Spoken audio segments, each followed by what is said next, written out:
세세 무공토록 영광을 받으시기에 합당하신 하나님 아버지, 주의 길로 저희들 인도하시어 거룩한 주일 주님 앞에 경배와 감사를 올립니다. 죄로 말미암아 절망과 고통 속에 살아야 하는 저희들을 크신 은총과 사랑으로 구원하여 주시고 하나님의 자녀로 인쳐 주시어 기쁨과 환희의 삶을 살아가게 하시니 감사합니다.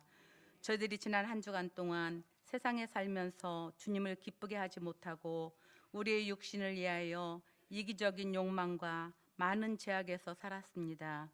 이 시간 저희들의 잘못을 회개하오니 들어주시고 용서하여 주시옵소서. 또한 주님의 말씀을 거울로 저희들을 비추시고 영혼을 가르치사 저희들이 삶 전체가 하나님 아버지를 향한 삶이 되게 하여 주시옵소서. 하나님 아버지, 이 시간 모든 성도들이 나라와 민족을 위하여 기도할 때 듣고 응답하여 주시옵소서. 주님, 이 땅의 모든 유정자들이 사료 사욕을 버리고 하나님을 두려워하며 하나님 앞에 무릎 꿇게 하여 주시옵소서. 코로나로 경제도 어둡고 우리의 삶도 어렵고 힘이 듭니다. 속히 코로나를 종식시켜 주시고 이럴 때일수록 지도자들이 국민들을 진정으로 사랑하게 하여 주시옵소서. 하나님 아버지, 이곳에 새로운 교회를 세우시고 이 시간까지 지켜주심에 감사를 드립니다. 우리 새로운 교회가 노아 시대의 방주의 역할을 능히 감당하는 교회 되게 하여 주시고 말세를 살아가는 성도들이 흑암의 깊은 골짜기에서 영원한 참 빛이신 주님을 발견하도록 일깨워주는 새로운 교회가 되게 하여 주시며 꺼져가는 진리의 햇불을 다시금 불태우는 새로운 교회가 되게 하여 주시옵소서. 주님, 새로운 교회 성도들이 협력하여 기도하고 헌신할 때 주님께서 때를 따라 은혜와 능력으로 모든 것을 이루어 주실 줄 믿습니다. 또한 믿음으로 행하게 하시고 감사함으로 행하게 하시며 영혼 구원의 사명과 선교의 사명을 잘 감당하는 새로운 교회가 될 수 있도록 도와주시옵소서. 주님, 또한 우리 교회 학교를 기억하여 주시고 배가의 전도가 일어날 수 있도록 주님 도와주시며 이 나라 이 민족을 책임질 수 있는 일꾼들이 양육되게 하여 주시옵소서. 또한 교사 선생님들에게도 함께 하셔서 맡은 사명을 믿음과 기쁨으로 잘 감당하는 교사들이 되게 하여 주시옵소서. 또 우리 교회 여러 공동체가 있습니다. 서로 사랑하고 서로를 위하여 기도하는 공동체들이 되게 하여 주시고 특별히 어렵고 병등자를 위하여 기도하는 공동체가 되게 하여 주시옵소서.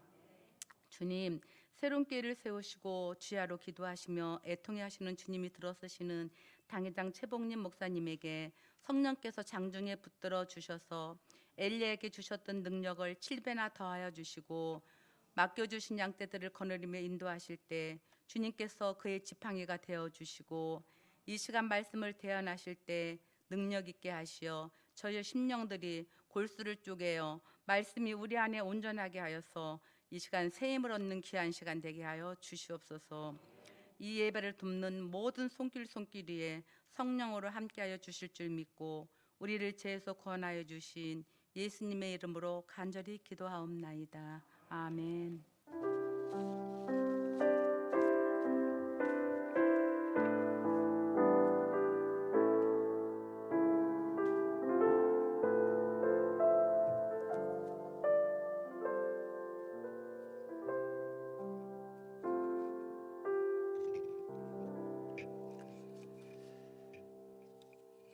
하나님께서 우리에게 주시는 말씀은 요한복음 11장 17절에서 35절까지의 말씀입니다.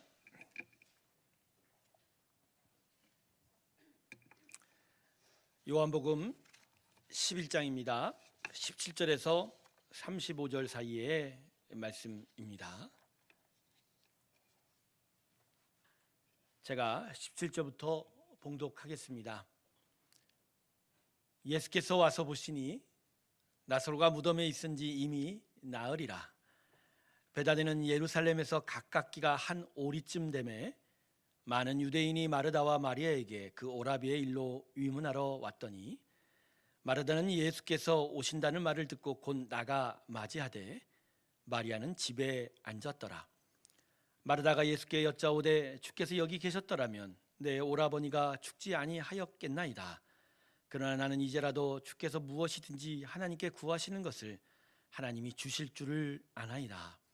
예수께서 이르시되 내 오라비가 다시 살아나리라. 마르다가 이르되 마지막 날 부활 때에는 다시 살아날 줄을 내가 아나이다.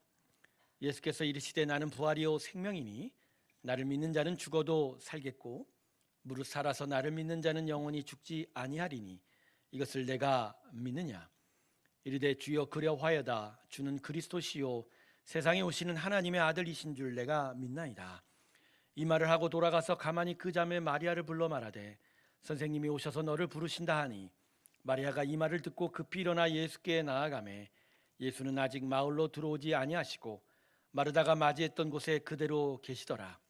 마리아와 함께 집에 있어 위로하던 유대인들은 그가 급히 일어나 나가는 것을 보고 곡하러 무덤에 가는 줄 생각하고 날아갔더니 마리아가 예수 계신 곳에 가서 배웠고 그 발 아래 엎드려 이르되 주께서 여기 계셨더라면 내 오라버니가 죽지 아니하였겠나이다 하더라.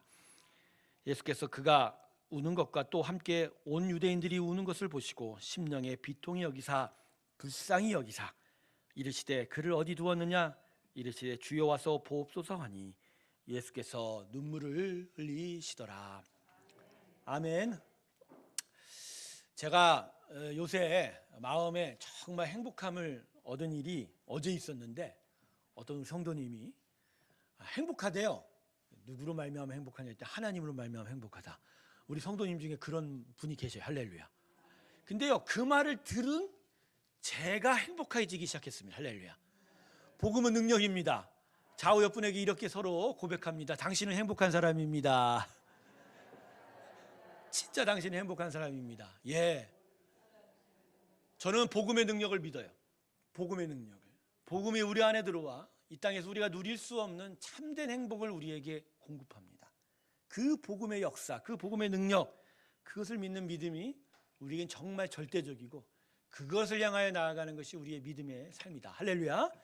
오늘 이 예수님으로 말미암아 참된 복음의 능력 가운데 정말로 행복해지는 저와 여러분이 되시기 주님의 이름으로 축원합니다.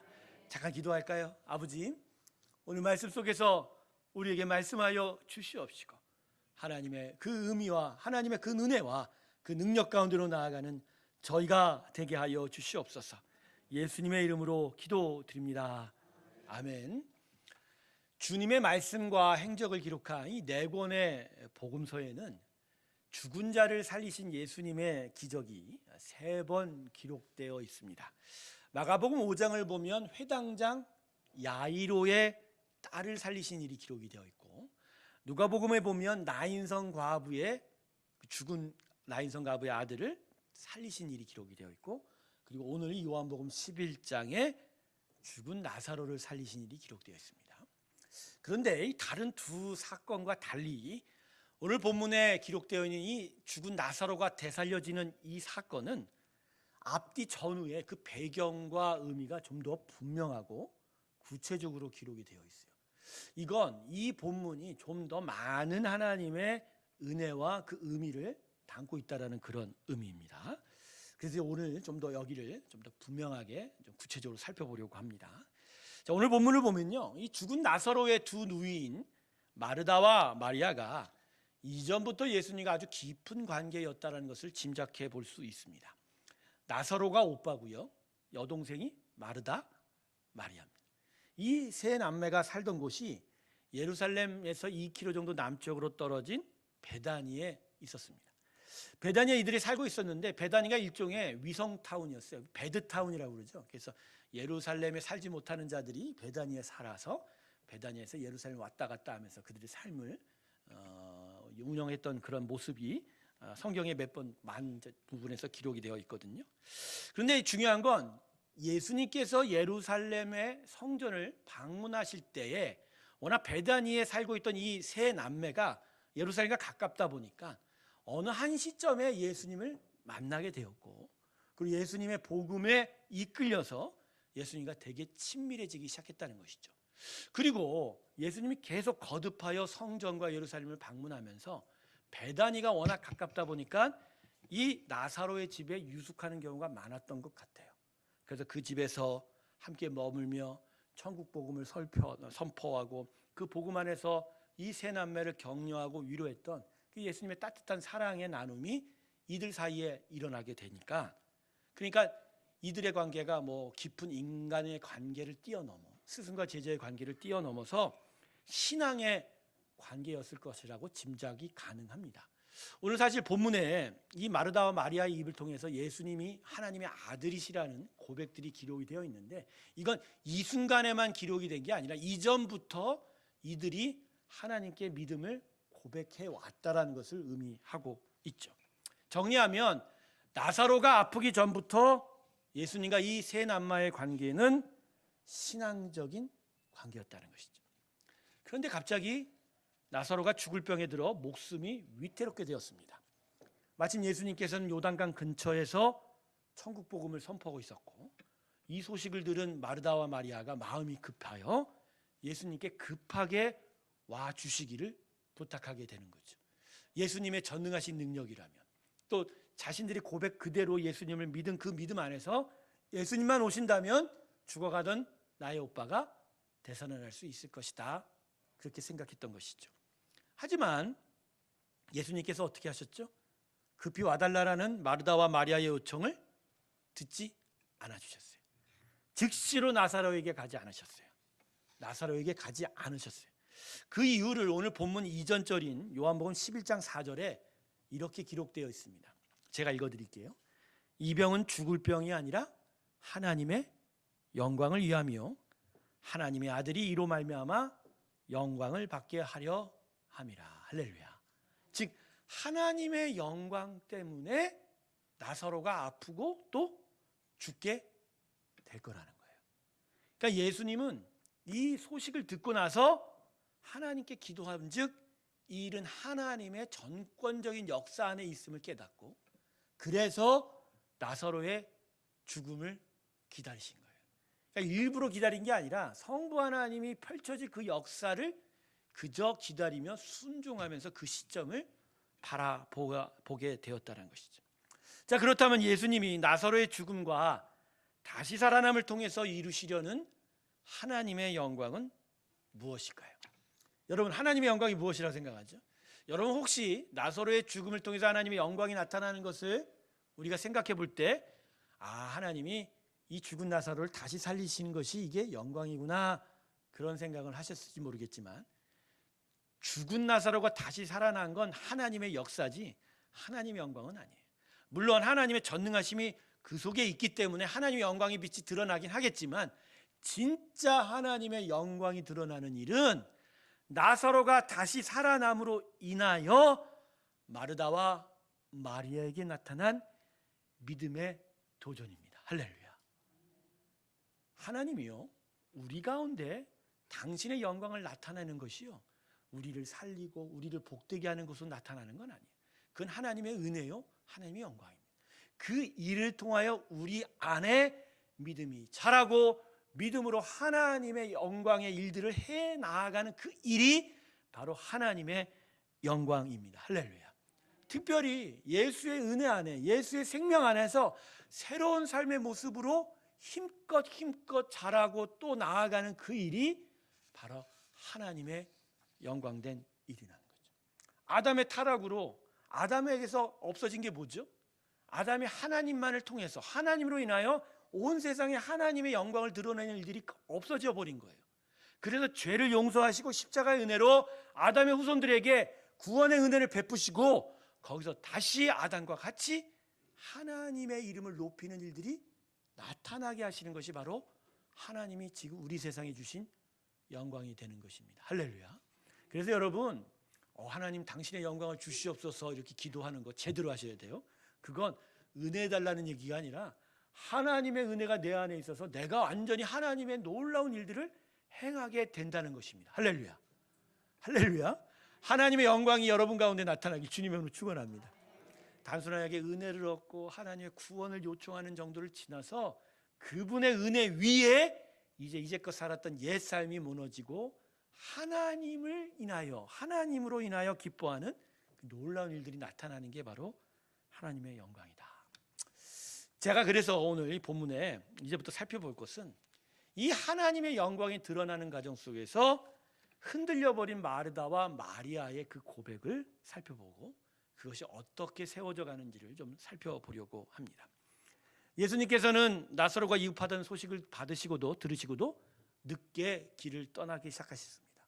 그래서 늦게 길을 떠나서 베다니에 도착하니 이미 나사로가 죽은 지 4일이나 되었다고 합니다. 그리고 그 사이에 나사로가 시체가 되어 이미 무덤에 장사되어 있었습니다. 그래서 예수님이 당도하실 때에 마르다와 마리아의 반응은 매우 서운한 마음이었었어요. 본문 21절을 보세요. 이렇게 기록되어 있죠. 마르다가 예수께 여짜오되 주께서 여기 계셨더라면 내 오라버니가 죽지 아니하였겠나이다. 이게 무슨 말이죠? 왜 이제 오세요? 왜 이제 오세요? 늦게 오셔서 우리 오빠가 죽었잖아요.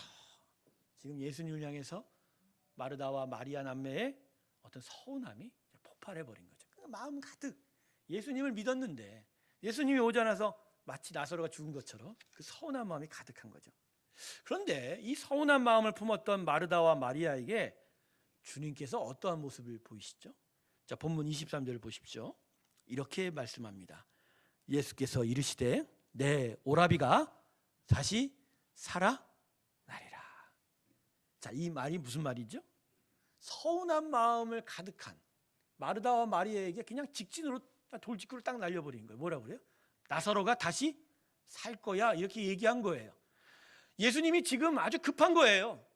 저 죽음의 권세에 묶여서 정말 죽어갔던 나사로를 통해서 믿음이 사라져버린 이 마르다와 마리아에게 뭔가 일을 보여주셔서 다시 믿음을 회복시켜야 되는데 서운한 마음으로 자신 앞에 다가온 이 마르다와 마리아에게 정말 뭔가 분명하게 보여주는 그 마음이 앞서서 바로 얘기하신 것을 바로 선언한 거죠. 다시 살리라.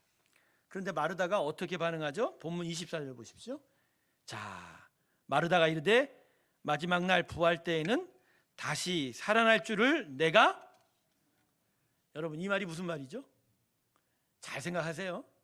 지금 분명히 예수님은 나사로가 다시 살아날 거야 그런 의미로 얘기했는데 마르다가 지금 뭐라고 얘기합니까? 알거든요.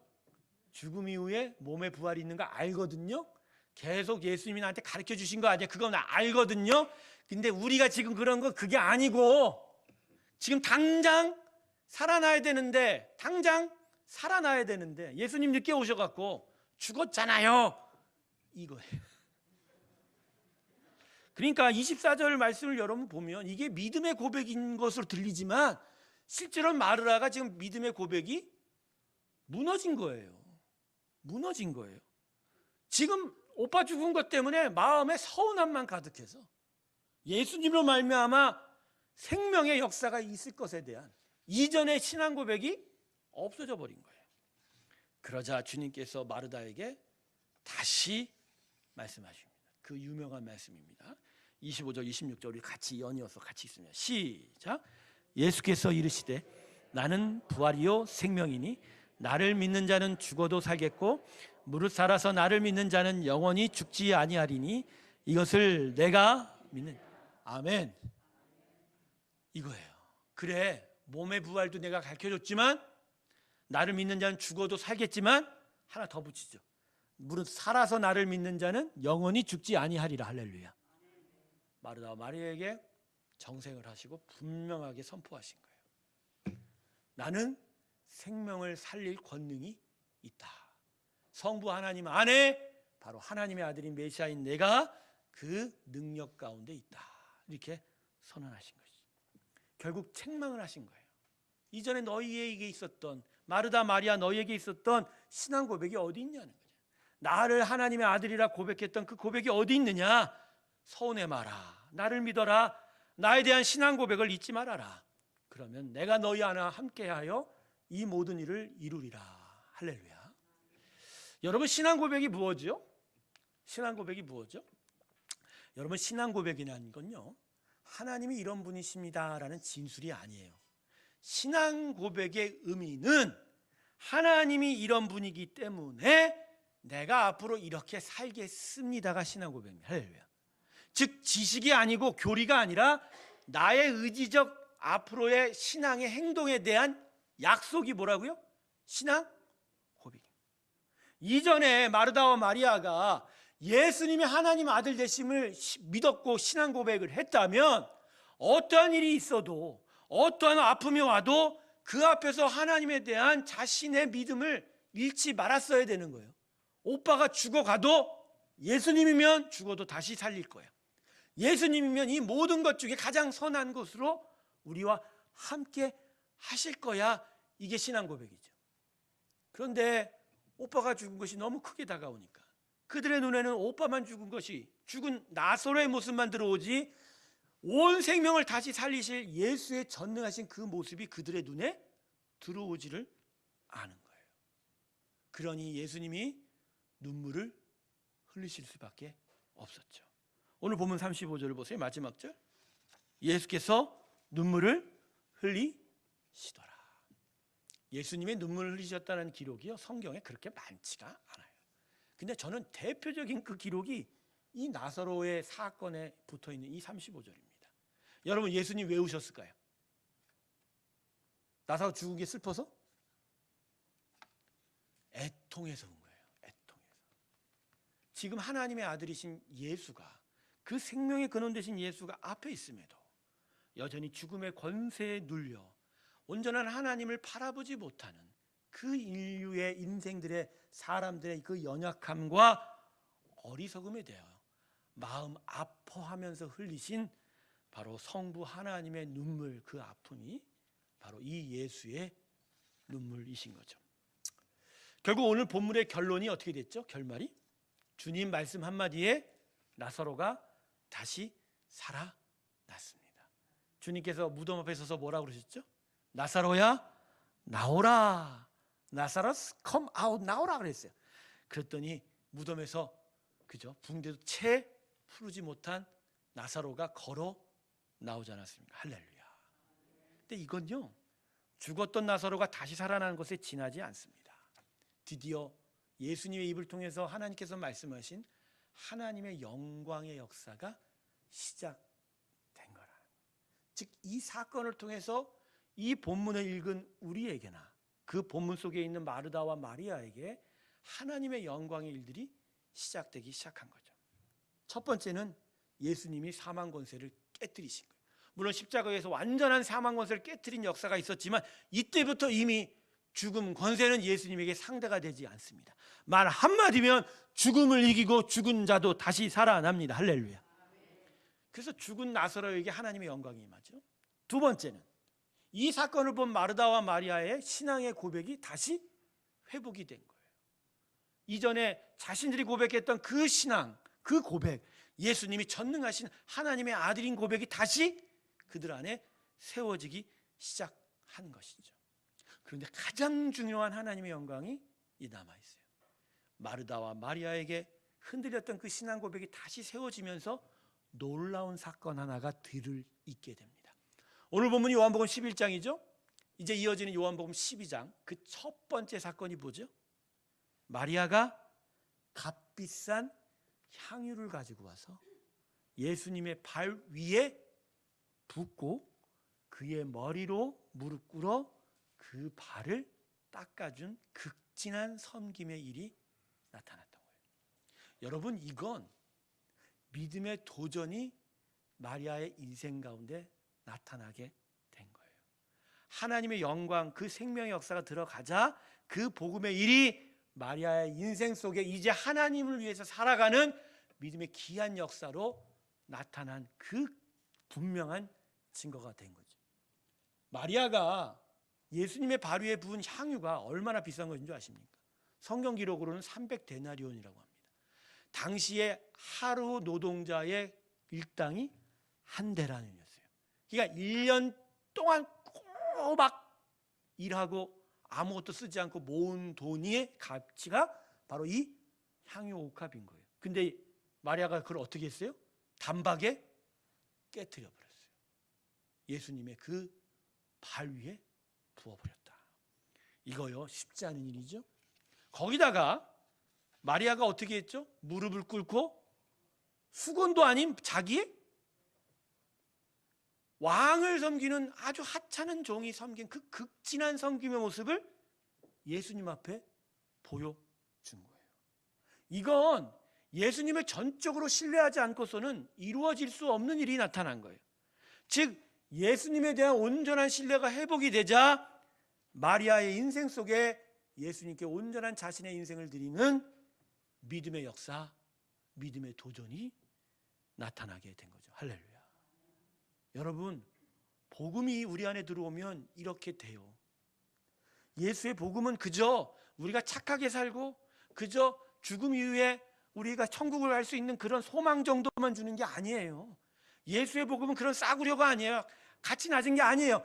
복음의 능력이 우리 가운데 들어오면 이 안에 생명이 들어가며 이전과 완전히 다른 삶이 돼요. 할렐루야.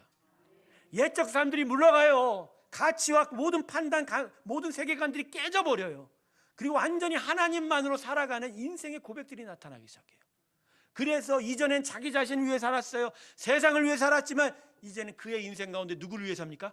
하나님으로 인해 살게 된다. 제가 1부 때도 우리 스승 목사님에 대해서 이야기를 했는데 그 목사님의 성함이 김경수 선교사님이라는 분이세요. 지금도 동아프리카 성경대학 학장으로 케냐에서 선교하신 분입니다. 이분이 서울대를 나오셨어요. 농가대학이지만 근데 졸업을 하고 시내 유수의 금융회사를 다녔어요. 근데 이게 하마터면 술독에 빠져버렸네. 술 먹고 술이 완전히 자신의 인생을 버려보았고 술 때문에 미친 인생이 된 거예요. 그러다가 아내가 기도하는 분이었는데 그 기도의 덕에 이분이 갑자기 구원의 은혜를 깨닫게 된 거예요. 예수를 만나 술이 끊어져지고 신학교를 가기 시작하고 그 안에 생명의 역사가 꿈틀꿈틀 거리기 시작하니 자신을 위해서 살아가는 모든 인생이 거기서부터 중단되기 시작했어요. 그의 삶 속에는 오직 예수의 복음을 전하는 일이었어요. 그래서 그는 케냐, 탄자니아, 미국 선교사들이 선교했던 곳인데 늙은 미국 선교사들 어떤 젊은 선교사도 안 오는 그 땅에 그 무너져는 신학교를 다시 세우고자 홀홀단신 아무것도 없이 그 케냐 땅에 들어가서 복음의 역사를 만들어내기 시작합니다. 케냐에 복음 전했던 일들이 탄자니아로 넘어가고 탄자니아에 들어갔던 일들이 그 옆에 르완다로 가기 시작하고 그 지역 전체가 예수의 복음 안에서 심지어 마사이 마라까지 마사이족까지 복음을 전하는 놀라운 역사가 나타나기 시작합니다. 제가 그분과 교제한 지가 30몇 년이 넘습니다만 그분의 인생을 돌아보면 자기께 아무것도 없어요. 진짜 가난한 인생이에요. 그런데 그 황소같이 생긴 얼굴, 그 큰 소의 눈 같은 눈물에서 눈물이 뚝뚝 떨어져요. 예수만 얘기하면. 그냥 예수의 미친 자예요. 처음에는 놀랬죠. 근데 깨달은 거예요. 그 안에 도대체 뭐가 있길래 저렇게 됐을까? 복음입니다. 할렐루야. 예수의 복음이 들어가면 인생이 바뀌는 거예요. 자기를 위해 살아가는 게 아니라 누구를 위해 산다고요? 주님을 위해 살아. 우리도 지금 그러한 삶을 살아가고 있는 줄 믿습니다. 선교사님과 같이 그런 큰 우리가 좋아 보이는 결정은 아니고요. 우리 삶 속에서도 비록 나를 위해 사는 것 같지만 모든 삶의 부분 그 역사 삶의 터전마다 하나님의 영광을 위해서 날아가는 일들이 우리 삶 속에 나타나게 되어 있는 거예요. 그게 예수의 복음이 우리 가운데 들어오면 일어나는 일이 되는 거죠. 근데 이 마리아에게 일어난 중요한 일은 그녀가 이 극진한 섬김을 드렸음에도 눈에 보이는 일이 일어난 것이 아무것도 없다는 거예요. 여러분, 마리아가 이 사건으로 돈을 얻었다고 기록합니까? 명예를 얻었다고 기록합니까? 힘을 얻었다고 기록합니까? 아무것도 없어요. 단 하나가 새로워졌어요. 영원토록 예수님이 그녀의 인생에 동행해 주셨습니다. 할렐루야. 그리고 예수님이 그렇게 말씀하시잖아요. 자신의 복음이 온 세상에 선포되는 그 자리마다 바로 이 마리아도 이 사건도 같이 기억되리라. 할렐루야. 지금 영원토록 주님의 품에 안겨 정말로 참된 축복을 지금도 경험하고 있어 우리 마리아 되는 줄로 믿습니다. 사랑하는 새롭게 성도 여러분, 우리에게 믿음이 있어요. 그리고 그 믿음 안에서 하나님께 대한 기대도 있지요. 문제는 우리의 하나님에 대한 우리의 기대와 하나님에 대한 우리 믿음 사이에 갈등과 충돌이 있다는 것이죠. 우리가 비록 하나님을 향하여 순수하게 진실되게 믿음의 고백을 드리긴 하지만 그러나 하나님을 믿는다는 고백 뒤에는 불안과 염려가 우리 마음에 남아 있는 거예요. 일주일 내내 우리 일생 삶의 터전에서 참 두려워하고 아파하고 또 걱정하며 살다가 그래서 주일 예배 오면 이 짧은 1시간 안에 그래도 순수하게 하나님을 예배하면 믿음이 어떤 강해지는 걸 느끼지 않습니까? 그래 맞아. 하나님뿐이야. 하나님뿐이야. 근데 이 예배 초소를 나가면 집으로 가는 도중에 불안과 염려가 다시 엄습을 해서 우리 하나님이 그러실까? 우리 하나님이 그러실까? 그리고 오늘 이런 분들 계실 거야. 진짜 죽은 나사로가 다시 살아났긴 했을까? 예. 그러다 보니 신앙의 고백은 입술로 나오지만 실제로 우리의 삶 속엔 우리 생각, 우리 판단, 우리 힘과 지혜로 살아가고 있다는 것이죠. 여러분, 이러한 믿음은 실상 죽은 믿음이에요. 이 믿음으로는 그 어떤 것도 이룰 수 없어요. nothing입니다. 그저 하나님이 우리를 사랑하셔서 지키시고 보호하신 은혜만 있지 우리 안에 세워진 그 믿음을 인하여 하나님의 크신 역사가 나타나고 있지는 못하다라는 것이죠. 하나님이 진짜 우리 가운데 일으키시고 싶은 건 그저 하나님의 은혜 안에서 우리가 보호받는 정도가 아닌 거예요. 우리라는 인생이 정말 하나님으로 말미암아 딛고 일어서서 진짜 하나님이 기뻐하시는 일들을 해나가고 그 일들을 해나가면서 정말 참된 복을 누리기를 하나님은 원하신다. 할렐루야. 지난 5개월 이상 우리 새로운 교회를 우리가 세워져 가는 것을 보면서 우리가 얼마나 행복했습니까? 근데 이전보다 우리에겐 달라진 것이 있었어요. 이전보다 우리는 열심히 있었어요. 이전보다 우리에게 수고가 있었어요. 그리고 마음 한구석에 진짜 흐르는 애통한 눈물도 있었단 말이에요. 근데 그런 것들을 통해서 결국은 하나님이 영광 받으셨습니다. 할렐루야. 근데 그 일들 통해서 하나님이 지금 기뻐하는 영광이 뭐죠? 우리가 믿음의 역사를 해내기 시작했다라는 거예요. 그 예전 삶 속에서 우리 계속 있었어 봐요. 여러분, 여기 있는 사람 제대로 서 있지도 못합니다. 우리는 우리의 과거를 너무 쉽게 잊는데 우리는 지금과 같지 않았어요. 여러분, 결코 아멘 소리도 크지 않았고 예배 때 박수는 치기나 했습니까? 근데 지금은 달라졌어요. 왜? 하나님이 하신 일을 보았기 때문에, 하나님이 우리 가운데 살아있음을 알기 때문에, 그래도 그것을 붙잡고 믿으려 하기 때문에, 근데 그것을 믿으면 믿을수록 내 안에서, 내 인생에서 하나님의 영광을, 하나님께 영광 드리는 일들이 나타나기 시작하는 겁니다. 할렐루야. 우리 교회 남자 집사님들 정말 착해요. 부르지도 않았는데 평일날 교회를 오지를 않나. 토요일날 밤새까지 앉아서 공사를 하고 있어요. 교회 공사는 다 끝났는데 뭐 이렇게 또 만든대. 근데 제가 어제 기도하면서 진짜 감사하더라고요. 마음속에 눈물이 더라고요. 왜? 아버지, 이 인생들을 어떻게 여기까지 만드셨습니까? 이건 믿음의 역사예요. 근데 그 마음 안에 뭐가 있죠? 오늘 마르다와 마리아가 대사라는 것처럼 하나님을 믿기 시작한 거예요. 하나님을 신뢰하기 시작한 겁니다. 할렐루야. 사랑하는 새로운 교회 성도 여러분, 주님을 향한 신뢰를 회복하시길 주님의 이름으로 축원합니다. 여리고성의 함락 이야기를 여러분과 함께 나누고 말씀을 나누겠습니다. 이스라엘 백성들은 6일 동안 하루에 한 바퀴씩 여리고성을 돌았죠? 그럼 마지막 날 몇 바퀴 돌았습니까? 7바퀴 돌았어요. 그런데 여리고성을 도는 동안 이스라엘 백성들의 모습이 어떤 모습이었습니까? 그들의 입이 닫혀졌어요. 아무 말도 하지 말라고 주님께서 말씀하셨기 때문입니다. 침묵을 요구하신 하나님이었어요. 그럼 왜 하나님이 그들에게 침묵을 요구했을까요? 이스라엘 백성들은요, 여리고성을 돌던 첫 바퀴에 큰 의심 가운데 있었을 거예요. 어떻게 저 강건한 성, 저 큰 성이 우리가 이것을 돈다고 무너질 수 있을까? 마음 안에 큰 의심과 또 걱정이 있었을 거예요. 이렇게 우리가 돌다가 갑자기 공격해 나오면 우리는 어떻게 하지? 그런데 하나님이 말하지 말라고 하니까 입을 닫은 거예요. 그런데 하루가 지나고 또 하루가 지나면서 계속 그 성을 지나면서 닫혀진 입, 그리고 그 마음에 남겨졌던 그 의심과 불안과 두려움이 점차 믿음으로 바뀌어가기 시작했습니다. 할렐루야. 하나님이 주신 은혜죠. 이거 될 수 있어? 할 수 있겠네? 여리고서 사람들이 겁을 먹고 성 밖으로 나오질 않네? 점차 그 안에 있는 의심과 불안이 믿음으로 바뀌기 시작하고, 마지막 날 7바퀴를 다 마친 날에 그들의 심령에는 아마 절정의 믿음의 순간이 다가왔을 거예요. 근데 그 순간 하나님 뭐라고 하셨죠? 이스라엘 백성들에게 뭐라고 하셨어요? 함성을 지르라고 하셨죠. 뭐라고 질렀게요? 모르는 게 당연하죠. 성경은 기록하지 않습니다. 하나님이 그냥 무너뜨릴 수 있는데 왜 이스라엘 백성의 함성을 사용하셨을까요? 그들 안에 믿음의 회복을 통해서 당신의 역사를 드러내고 싶었기 때문에. 할렐루야. 그리고 그 함성 속에 여리고성이 무너진 걸 통해서 이스라엘 백성은 깨닫게 되는 거야. 와, 우리가 하나님을 제대로 믿으면 아버지의 역사가 나타나는구나. 바로 이거예요, 여러분. 우리 누구나 다 의심과 두려움이 있어요. 불안과 마음의 걱정들이 가득해요. 하지만 우리 안에 은혜 주신 하나님이 우리에게 믿음을 주실 것이고, 우리가 그 믿음을 끝까지 붙잡게 된다면 우리의 믿음 안에서 하나님의 놀라운 역사는 나타나게 된다는 거예요.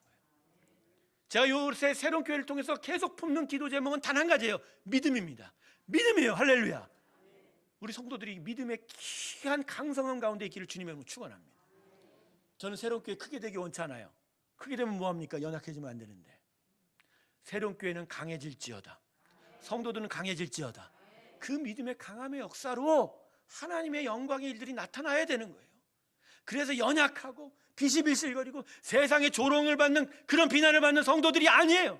어디서나 담대하고 당당하고 하나님이 바로 역사야, 하나님의 능력이 있어, 우리 예수님이 바로 우리 생명의 근원이야 선포하고 그 능력 선포대로 그들의 삶 속에 역사 나타나는 일들이 나타나길 저는 원해요. 할렐루야. 여러분 믿음을 회복하셔서 여러분 주변 사람들에게 선포하세요. 예수님이 생명이야, 예수가 다야, 예수로 우리는 일어설 거야. 그래서 여러분 앞에 서 있는 모든 인생들이 여러분으로 말미암아 행복해지길 주님의 이름으로 축원합니다. 그래서 제가 서두에 그랬잖아요. 어느 한 성도가 하나님을 인하여 행복하다는 그 말이 저한테는 정말 행복이었어요. 정말로 새로운 교회를 함께 개척하고 세운 보람이 그거예요. 선물 세워줬다고 보람이 아니에요, 여러분. 우리 안에 예수로 말미암아 행복 챙겨지게 우리의 보람입니다. 기쁨입니다. 할렐루야. 이 귀한 일들이 저와 여러분 가운데 있길 주님의 이름으로 축원합니다. 말씀을 정리하겠습니다. 하나님을 전적으로 신뢰하시길 주님의 이름으로 축원합니다. 끊임없이 하나님을 신뢰하세요. 진짜 우리 하나님은 일하시고 또 살아계시고 역사하시는 하나님입니다. 그분의 능력은 능치 못할 것이다. 우리가 참되게 믿고 바로 믿을 때 하나님은 우리를 통하여 당신의 놀라운 역사를 이루어 세우실 줄로 믿습니다. 강하게 되십시오. 강한 믿음을 가지십시오. 비실비실대지 마시고 당당하게 세상을 향하여 하나님의 복음을, 예수의 복음을 귀하게 선포하시는 믿음의 강한 백성들이 되시길 주님의 이름으로 축원합니다. 기도합니다. 아버지 하나님 감사합니다. 흔들렸던 신앙의 고백, 그 마리아와 마르다에게 하나님께서 예수를 통해서 믿음을 회복하시자 마리아가 예수님의 발에 항요합을 깨뜨리는 믿음의 역사가 나타나고 도전이 나타났습니다. 하나님, 이 말씀을 통해서 우리 자신의 삶에 무엇이 나타나야 되고 무엇이 필요한지를 다시 깨닫게 됩니다. 주님, 약해졌던 우리의 믿음을 강하게 하여 주시옵시고 우리의 믿음을 온전케 하여 주시옵시고 예수님을 향한 전적인 신뢰를 회복시켜 주시옵소서.